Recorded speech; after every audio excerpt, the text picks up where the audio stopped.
This is the Music and Mental Health Podcast with Theology and DJ Fat Rain.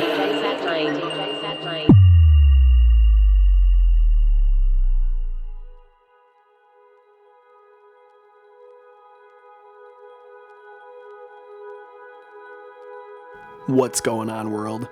Welcome back to the Music and Mental Health Podcast, Episode 4, with your hosts, Theology and DJ Fat Rain.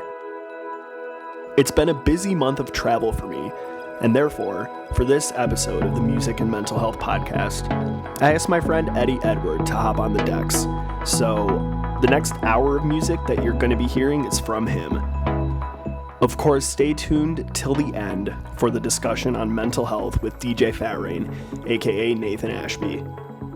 To kick things off, though, here's a track called 10 a.m. by Murtagh. Enjoy.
My name is Eddie Edward, and for the next hour, you'll be tuned into my guest mix for the Music and Mental Health Podcast with Theology and DJ Fat Rain.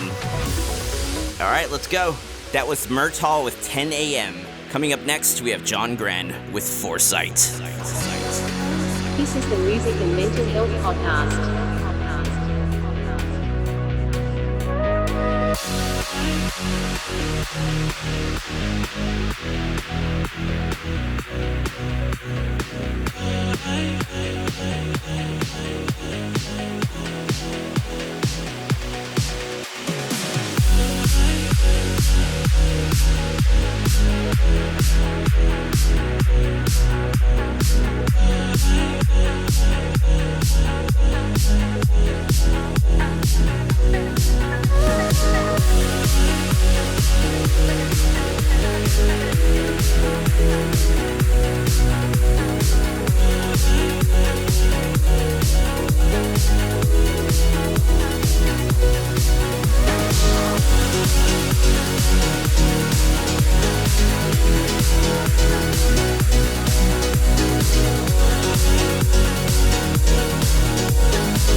heard, that was the one and only Adrian Alexander with Koru.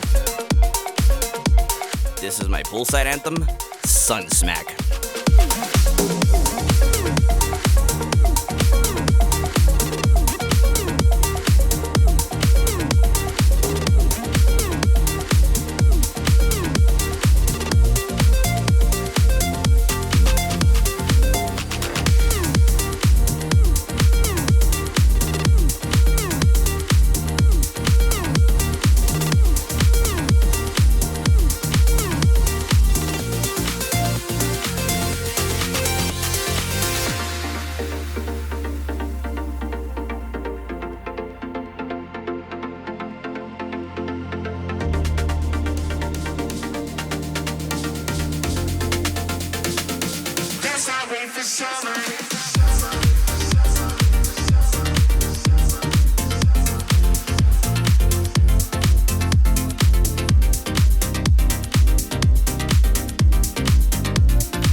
Music and Mental Health Podcast.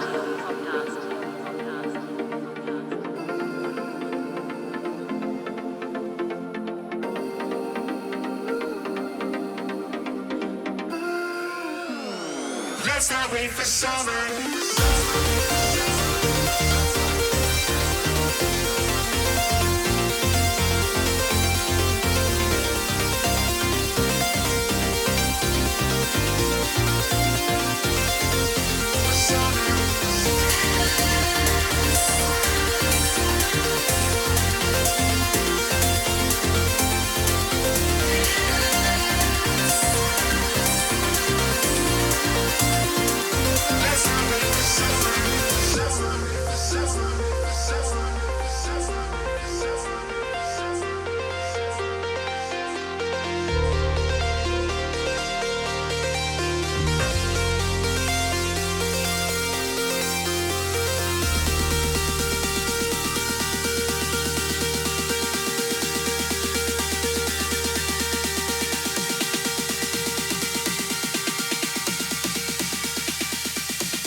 Let's not wait for summer.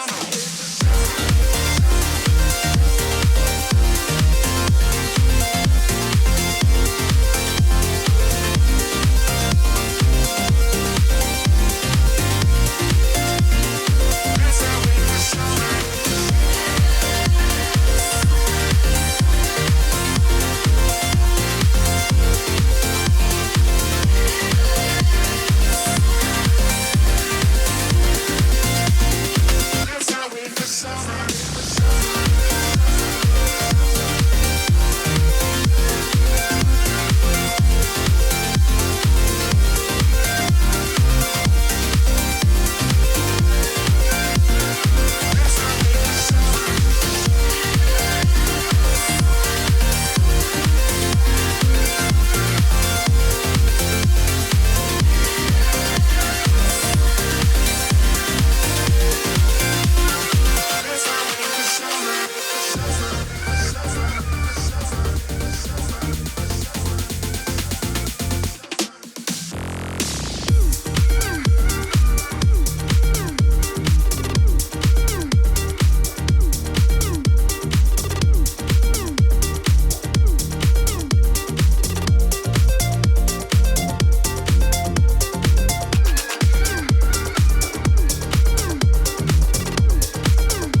Next is Jeff Osmitz versus Sinner Saints with Savior, which is out now on FSOE Parallels. Enjoy.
The Music and Mental Health Podcast.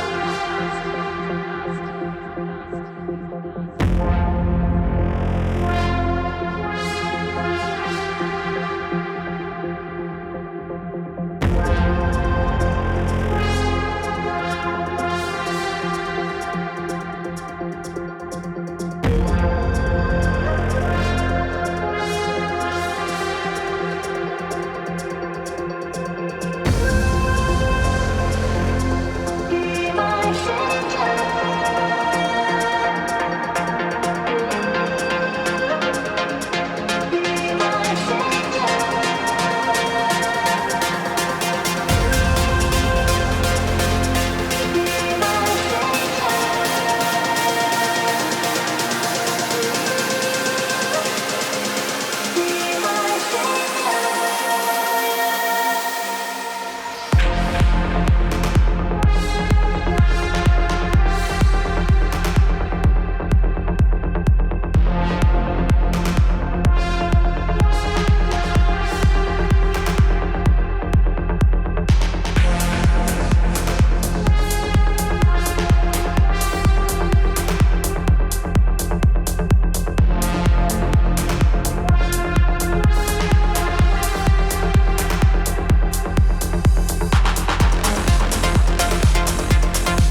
And up next, we've got Joel Freck featuring K-Ray. This is called No Surrender. Enjoy.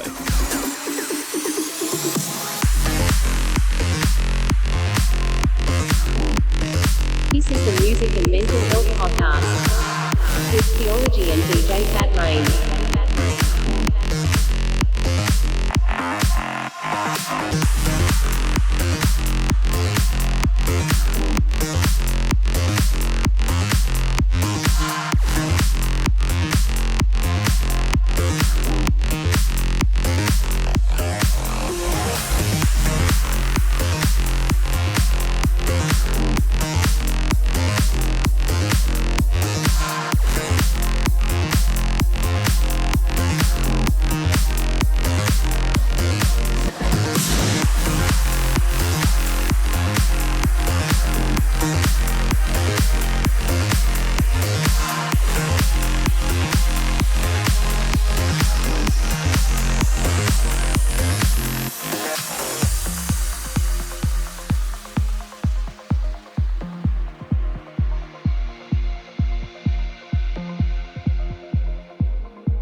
that bass line. You just heard the latest off of our label, Monsteringo Recordings. That was I Am Mountain and Nobex with The Forgotten.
This is the Music and Mental Health Podcast with Theology and DJ Fat Rain.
Music and Mental Health Podcast.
That was Eddie Edward with About Us, which is out now on Elliptical Sun Melodies. And up next is an ID on all accounts. I don't even know what label this is on. Enjoy.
Hope you enjoyed that one. That was a good old Oliver Smith track with Atacama, which is out on Anjuna Beats, of course, because what other label would it be on?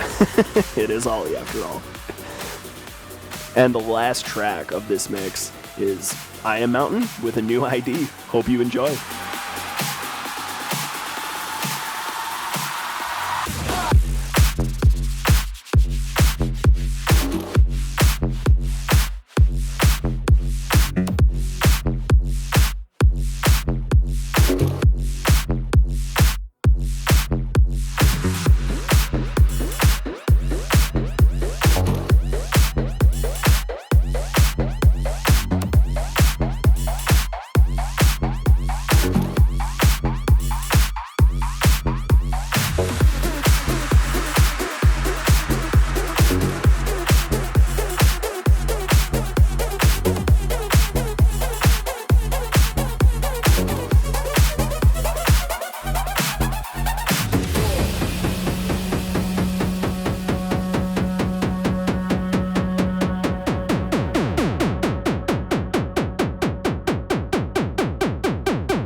With Theology and DJ Fat Rain.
folks. I hope you enjoyed the music portion.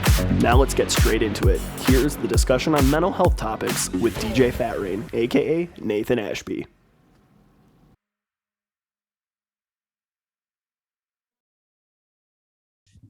So, to standardize our intro, what should it be then? Should it be, hey, welcome to the Music and Mental Health Podcast for another episode? I'm Theology.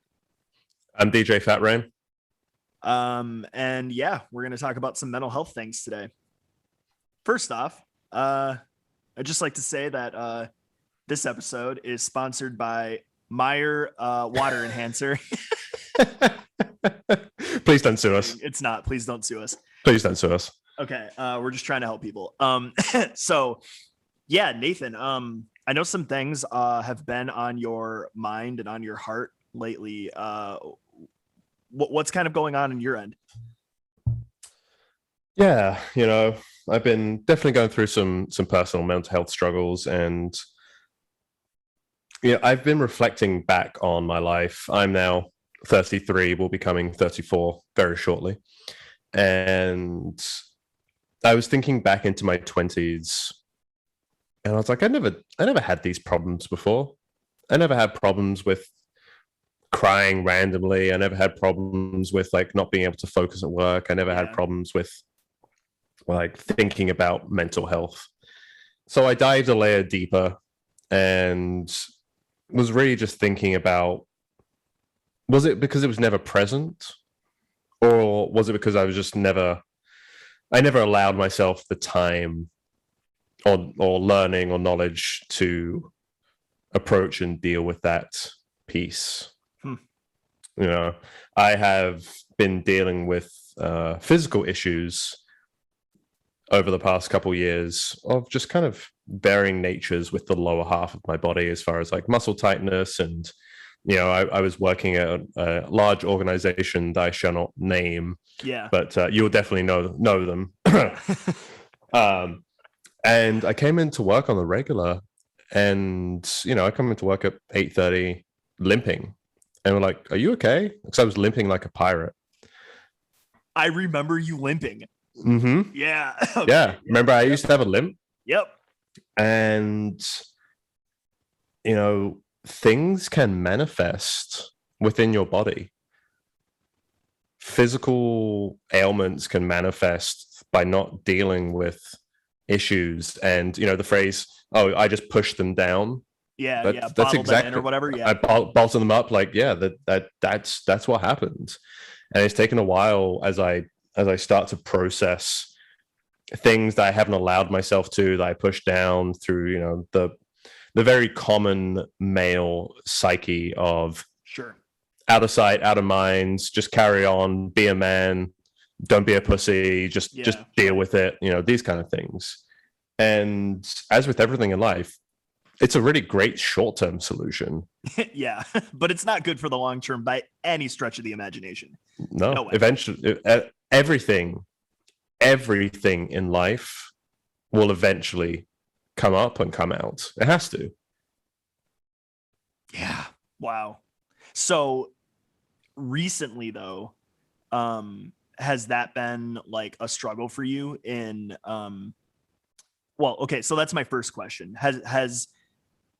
Has your mental health struggles, have they manifested in a physical manner? That's my first question. And my second isn't really a question. It's more of a statement. I just want to point out real quick that there's this like expectation that I think a lot of humans have, that like leaders have to have it all together. And I don't want to be seen like us as like leaders, because whatever. But I do feel like there would be that like whole, they're leading this podcast, so this is for advice and this is for no. Like, it is for advice, but also like we struggle too. And I just want to like point that out and make everything just way more human, in that like, there'll be episodes of this podcast where I'm ranting about things because I'm struggling that month. And it's totally fine if Nathan does too. And we'll even have guests on the show eventually. And the plan is for them to be able to speak their mind if they want, and to rant about things that they're struggling with, and then to just have a discussion about it. It's literally about the discussion. So back to the question though, has it been lately manifesting itself physically? I would say yes and no. The no aspect comes upon I have a better idea of recognizing that before it starts to happen. Okay. I've also implemented more practices to be more present, hence the random crying and various other things, because I'm allowing myself to process in the moment instead of just doing that push it down. Right. And I feel like that's a technique you could probably learn from meditation too, right? 100%. Yeah. Meditation has been a very big and important piece. And I want to sit here and say that I'm the best at practicing a regimented routine. Yeah. I do my utmost every day. Sure. I don't always succeed. I'm human. You know, it takes about 21 days to build a habit. It also takes no time to break a habit as well. Yep, sadly. I'll take that back. It takes 21 days to build a habit. It takes 21 days to break a habit, but it takes almost no time to, within that period of time, to stop and have to reset the process. And sadly. And it's something that I'm not good at, and I consistently try to be better at. Well, I think that's important. Yeah, and I think that's the most important aspect of life, is that as soon as you give up, that's it. Yeah, and all things tend toward disorder in life, I feel. And so, yeah, you definitely, I guess, have to really care, right? Yeah. But, you know, again, we're humans, so like, whatever. Something's better than nothing. Yeah, 100%. Yeah. And that process of not pushing it down is about being present. And it's easy to say, hard to do. We go through our lives in general on autopilot, whether we think about it or not. You drive to work, pretty much autopilot. You wake up in the morning, autopilot. You know, a lot of our life is spent. If you watch TV, your brain switches off and goes into autopilot mode. Yep. So being present with what you're feeling is really hard. And it's something that, as I try and implement more, you know, it's hard. But men really aren't taught this, because men are also not taught to understand, process, and talk about emotion. We don't generally have the words for it. It's why we struggle in romantic relationships. It's why we struggle in a lot of our environments. It's why we do really well in business. Yeah. Right? Because business is very this. You shouldn't have emotion in business. Right. Yeah. Exactly. Right. You have to separate yourself out, which is why business in general is a very, on a high level, male dominated industry, which is not good. No, but agreed. You know, as we become more present and allow ourselves to actually process as the event happens and feel that, we can let it go in a very short period of time versus holding on to all of these things that affect us. Because the more we repeat it and the more we push it down, the harder it is to deal with it. And also, you just forget a ton about it. And our brains are amazing at creating stories that aren't true or didn't happen. Yeah. Right. So eyewitness testimonies are absolute bullshit and completely useless in the court of law. Yeah, they because we make up things in our heads to fill in blanks or what we want to believe or whatever it is. Yep. We as humans live through stories. Yeah, that's so true. Oh my gosh, that is so true. I can think of a few examples. I mean, I'm not going to mention them, but I can think of a few examples in my life where I have tried to create a different narrative so that past traumas of mine aren't as traumatic. Like I've tried to switch the narrative and the story in my head, and deep down inside, I know it's not true, but mentally it has helped, which is kind of weird, right?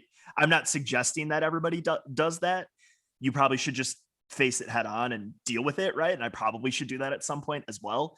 But man, like, it's so true that eyewitness testimony is just rubbish. Yep. Yeah, it is. Yeah. Yeah, we make things up. That's human nature. It is. Yeah. So how does being present feel for you, and what has that manifest within your life? Yeah, man. So, well, one thing I wanted to say a little bit earlier that I thought of when you were talking is that for me right now, I have been kind of going through the motions for the past like month, ever since I got back from Minnesota in July. And it's like, so it's August 14th that we're recording this. Ever since I got back, I have felt like I'm just rolling through the motions. Each day goes by quicker than the last. And I'm like, where is my life going? Like, what is happening right now? And I think part of that is just because I'm doing the same things over and over and over in this routine, and I'm not taking the time to just be present in the moment. I've been really busy too with work and with doing music stuff as well. I've been very, very productive, like insanely productive. But when I look back at it, at the same time that I'm proud of the accomplishments I've made and the music that I've made in this past like month and a half, I'm like, what happened to I don't remember it. I don't remember July like at all. It's super weird. So I wanted to ask you actually, is meditation, being present in the moment, letting your thoughts come and go, is that a way that you can help your brain to, I guess, not freak out as much, and to make it feel as though you're getting your time's worth out of life? I don't know. Does that make sense? Yeah, I like the flip a bitch on it. I like the U-turn. Yeah. Yes. And the reason I say that is because meditation, you're doing it for yourself first and foremost, but it does impact other people's lives in different ways. But the being present piece is, no one can do meditation for you. Mm-hmm. You have to do it for yourself. Therefore, when you put aside 15 minutes of that time for yourself, it's far more memorable because you're being present with you're being present with your mind, being present with your breath, feeling into your body, and growing a deeper connection and understanding of who you are as a person. Mm-hmm. Because if you wake up, right, take this routine, for example. You wake up, you grab your phone, you lie in bed, you look at your phone, you scroll through whatever social media service you have for half an hour, you look at the news, you get out of bed, go take a shit, make a coffee, mm-hmm. right? Before you've even truly started your day, you're focusing on other people and you're absorbing stresses and information everywhere. You look at your email, you look at your work Slack, you look at all of these things like, oh, I've got a meeting at 9 o'clock, I've got this, and this, and immediately you're stressed out and you're thinking about what you have to do to be productive, what you have to do for other people. If you wake up, don't check your phone, don't look at anything, go through your morning for an hour with time for yourself, and you allot that. If that means waking up an hour earlier, wow, that's what you have to do. Mm-hmm. Because if you separate yourself out and it's like, this hour is my time, whether that's, get up, do a 15-minute workout, meditate for 15 minutes, read, like do something for yourself before you give your energy away to other people. Don't connect, and then you can go into your day in a different way. So whether, again, that's meditation or some other type of practice, when you're doing it for you first and foremost, you have far more energy during the day. You're not automatically giving it away, getting into your head. Literally though, that first of all, I want to say that in July, for whatever reason, I really struggled with getting up earlier to do that. I love that you brought that up again, because I definitely was doing that. I was actually dedicating 2 hours instead of 1 before I started work or anything. I would just do music, maybe spend some time with my fiance, because I don't really count that as not me time, because that is time I want to be, spending. And for whatever reason, when I got back from Minnesota, like I was saying earlier, July just, where did it go?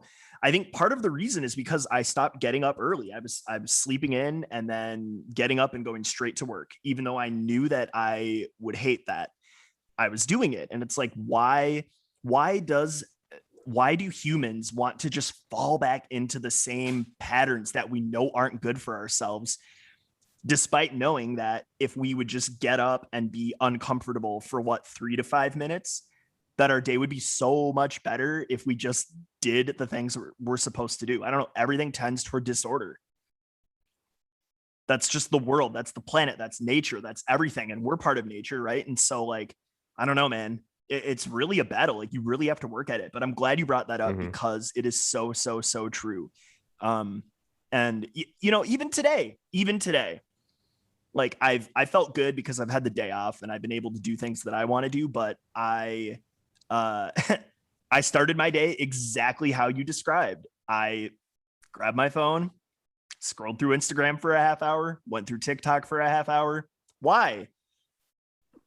So I'm going to ask you just a question on that. And this is also for anyone who's listening to this as well. If you do this, what do you get out of it? Like, after that 1 hour and everything that you've consumed, what are you walking away with? Usually nothing. Usually. I do have 2 examples of things that I did see when I was watching TikTok, and I was like, oh, that's really cool. One of them was my friend Lisa from back in the day. She had a post where I think she was on the news, like, talking about dating. And that's beside the point. She said something, though, and she goes, self-care is not selfish. And I really like that, because in the first episode of the podcast, I remember us talking about selfishness and how that balances with self-care. The other thing was that I randomly stumbled across a TikTok that showed me a website to rip vocals out of a song so that I could remix it. But literally, like, 10 seconds out of the 2 hours, 3 hours, that you spend, it's like, yeah, what are you getting out of it? 99% of the time, it's nothing. A few laughs, maybe. And there isn't anything wrong with using that in moderation, obviously. Like, going on TikTok for a few laughs, like, yeah, that's great. It's entertaining. I mean, it's a little, numbing, because I feel like a lot of us know we're living in a dystopia right now. And so we use that to numb the pain. But yeah, you're so right. You're so right, dude. It's the unfortunate thing is it is a rabbit hole. Yeah.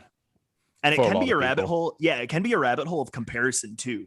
Me as a musician, I find that when I scroll for too long, because I'm human at times, like, I will see my feed just filled with other DJs playing at huge shows and getting their tracks played by big DJs. And I'm like, oh, I'm jealous. That should be me, And it's like, why? I should be happy for them. These people are my friends, like, why am I jealous of that? But, like, I don't know, just human nature. It sucks.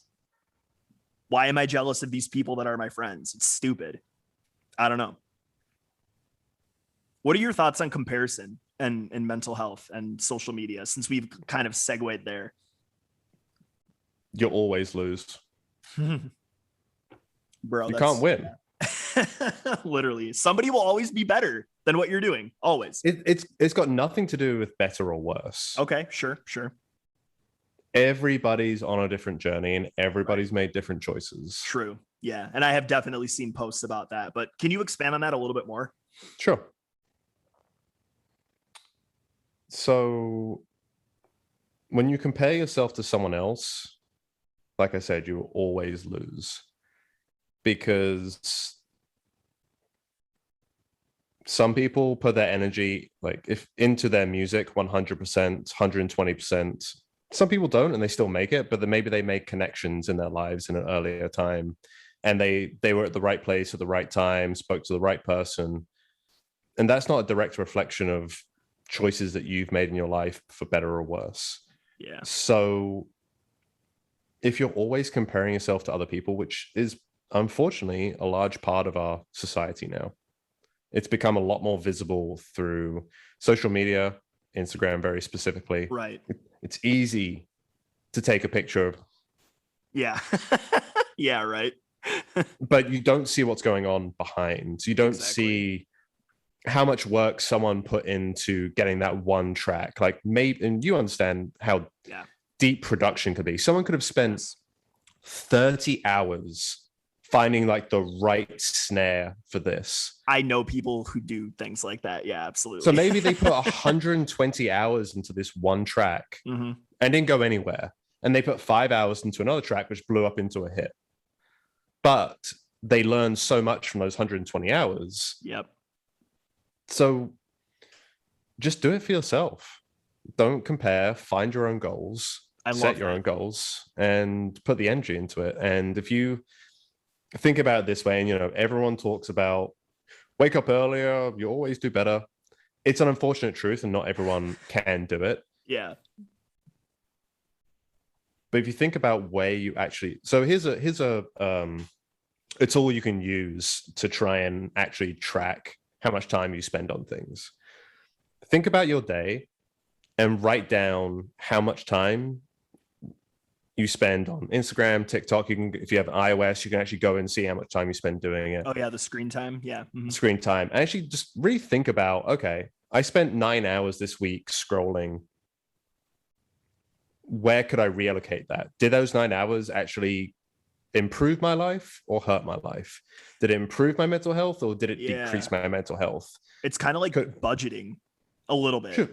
Yeah, it's with like your time. Yeah, it's like spoon theory, right? Yes, if you wake up, yes. If you wake up in the morning, you got 13 spoons, and you immediately look on social media and you lose 3 spoons because it starts a process in your head of I'm not good enough. Oh, look at what these people are doing. Oh, my friend went traveling to Thailand and did this, this, and this. You'd have no idea what's going on in that person's life. Right. We meet people all the time, and we only see the most current versions of themselves. This is a really interesting thing that I actually like to think about on a regular basis and talk to, is that we meet people all through our existence, right? In this moment, you and I are the most current versions of ourselves. But there are multiple versions of ourselves out there in other people's memories. You can have a friend who was a meth addict for 5 years and you haven't spoken to them in 10 years.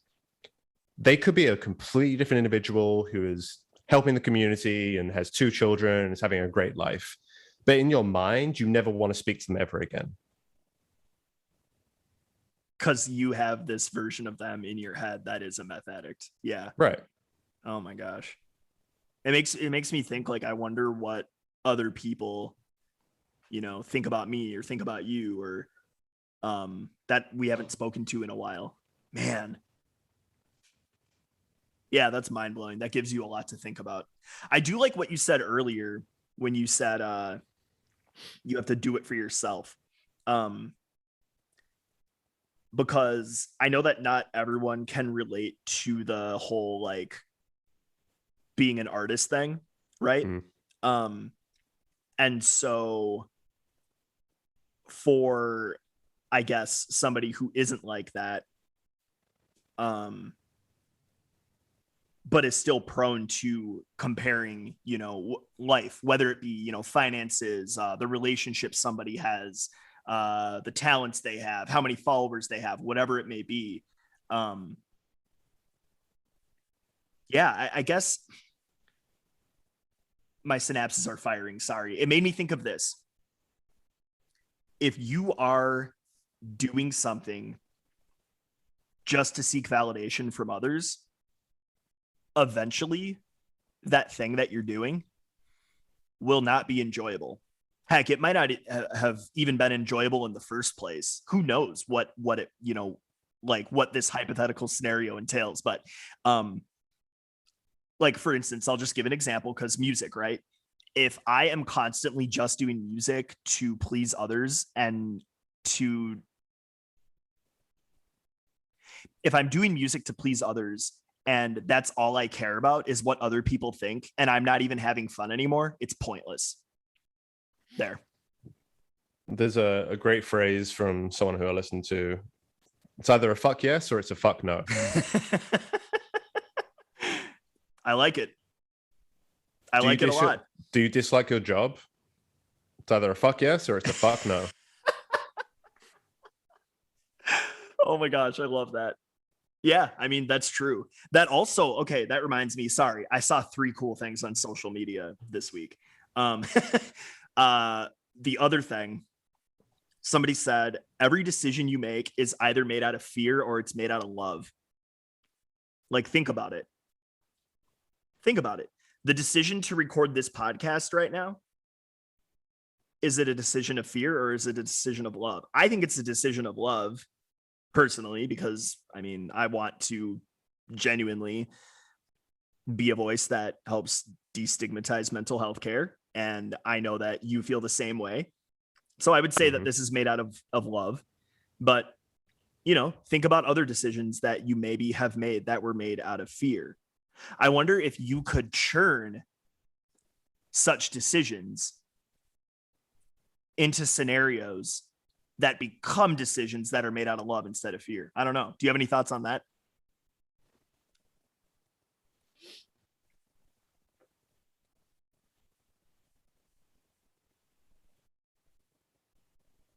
I think it's a mindset shift. Mm-hmm. No one likes cold showers, but they are very beneficial. In what ways? I actually don't know. Oh, cold showers are great. I don't understand people who take ripping hot showers that burn your skin. Like, I don't understand it. You create a ton of steam, you get mold everywhere, fog everything up. It's awful. I'm guilty of that. I love hot showers. I hate hot showers. Plus, really? I mean, from environmental, like it takes a lot of hot water to do. Don't get me wrong. Like a hot shower once in a while is great. But cold showers wake you up. It gets your blood circulating, increases your energy. Like, it's a great way to start your day. It increases your energy. I need to try this. I never really have, because I'm kind of a wuss, and really, really cold water, like, it takes me so long to get used to it. All right, I'll give you the recipe for success. Okay, do it. Don't turn a shower on and like put your hand in. Step in the shower. Turn it to the, like, just don't go all the way cold to begin with, because, you know, don't be super masochistic. Yeah. Like go like halfway. Yeah. Point it at your head. Put your head down so it hits your forehead, like your top of your head, and just turn it on and just take it. And you're gonna go, oh. But give yourself like 10 seconds and you'll ease into it, and your body will adjust actually pretty quickly. Okay. All right. I'm gonna try it. I'll do it. Look into Wim Hof. Like, he's the guy who really pioneered like cold therapy and ice baths and these kind of things, and is very beneficial. Athletes do it all the time for muscle recovery. Oh, interesting. Okay. Like, if you look into like an athlete's locker room, they'll have the giant metal tubs filled with ice, and they'll just jump in because it increases blood flow. Yeah, I've actually had to do that before. I played American football, which I call hand egg. Yes. Egg ball. Egg ball. Woo. You don't play it with your feet. Yeah. So I remember getting injured and having to sit in an ice bath. And yeah, that was no joke, dude. Like, and it helped. Yeah, you just made that memory resurface. But doing uncomfortable things is usually a good thing, because if it's uncomfortable, it's because we don't want to do it. Yeah. Which is also a choice. And to get used to something, you just have to do it. It's the same thing when you're learning a new talent, new skill.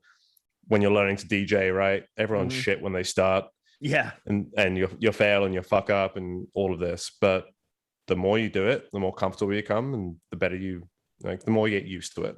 Same thing with anything. No, I can attest to that, because most of my early mixes I recorded, and oh my goodness, the key clashing is just it's so bad.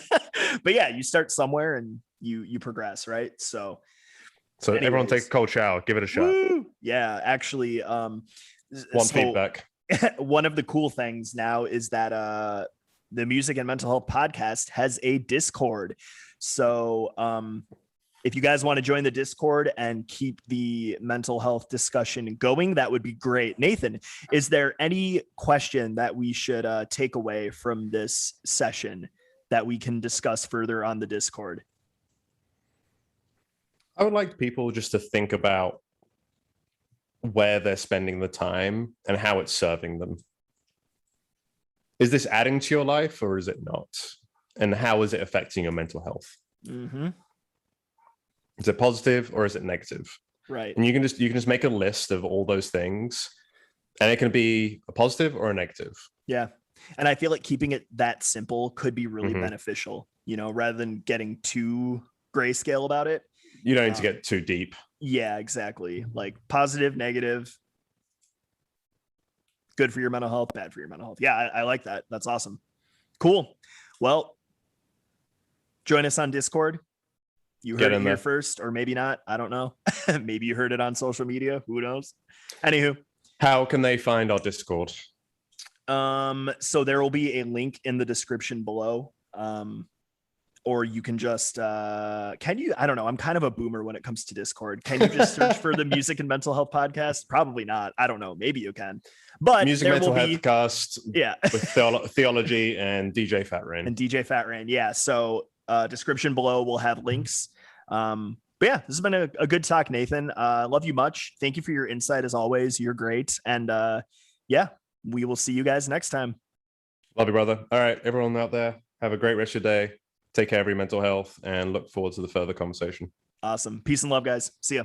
Bye.